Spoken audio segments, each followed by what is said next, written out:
Congo's M23 rebels defied a deadline imposed by neighboring nations, saying Tuesday the insurgents will stay in the crucial eastern city of Goma and will fight the Congolese army if it tries to retake it.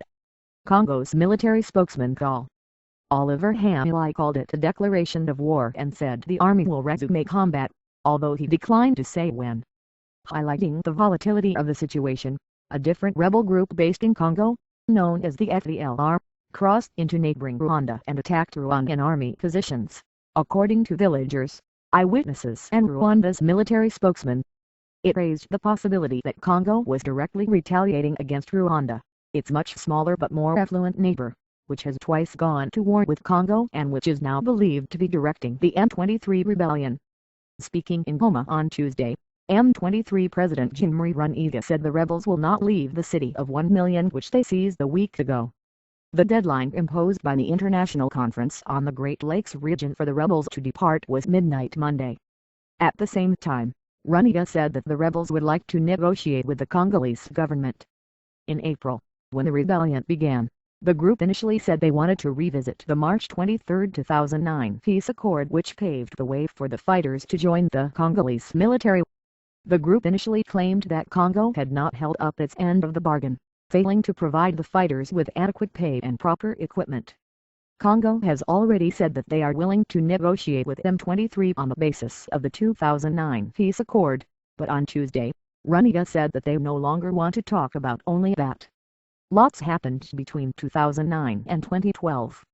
It is better to tackle the root causes of the issue once and for all, he said. He said that for the armed group to leave Goma, Congo is going to have to agree to a new set of conditions. Runiga addressed reporters in the center of Goma, almost 12 hours after the midnight deadline for their retreat had passed. Female ushers led reporters to their chairs. All of them were wearing Masanana fabrics, a toga-like dress typically worn by Rwandan women. The visual detail emphasized the foreign provenance of the rebels now occupying Goma, who according to the findings of the United Nations group of experts are financed by Rwanda, which is providing them with arms, sophisticated communications equipment as well as several battalions of troops. They have refused to leave the city of Goma. This is a declaration of war, and we intend to resume combat, said Congo's military spokesman, Hamilai, whose troops have been pushed back to the town of Minova, 60 km 36 miles outside of Goma. Asked when, he said, arrangements are being made by the FARDC, the Congolese military hierarchy. The M23 was created nearly 8 months ago by former rebels who joined, and then defected from the Congolese army. They have been accused of human rights abuses, including executions and forced recruitment of children. In a worrying development, fighting erupted about 30 km 18 miles north of Goma in Kaibumba, near the Rwandan at around 5 a.m., said an M23 officer and Kaibumba residents. Hours later AP journalists saw rebels believed to be FDLR, the group that is believed to have received financial support from Congo, retreating back into Congo from the border. About 100 meters 23 fighters were pursuing the fighters from the FDLR, the French acronym for the Democratic Forces for the Liberation of Rwanda. Rwanda's military spokesman Brig. General Joseph Nzabamwita confirmed that the FDLR attacked Rwandan positions on Tuesday at dawn.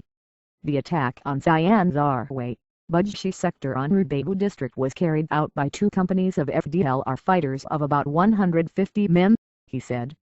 We managed to repulse them and send them back to Dr. Congo while others dispersed into different directions, he said.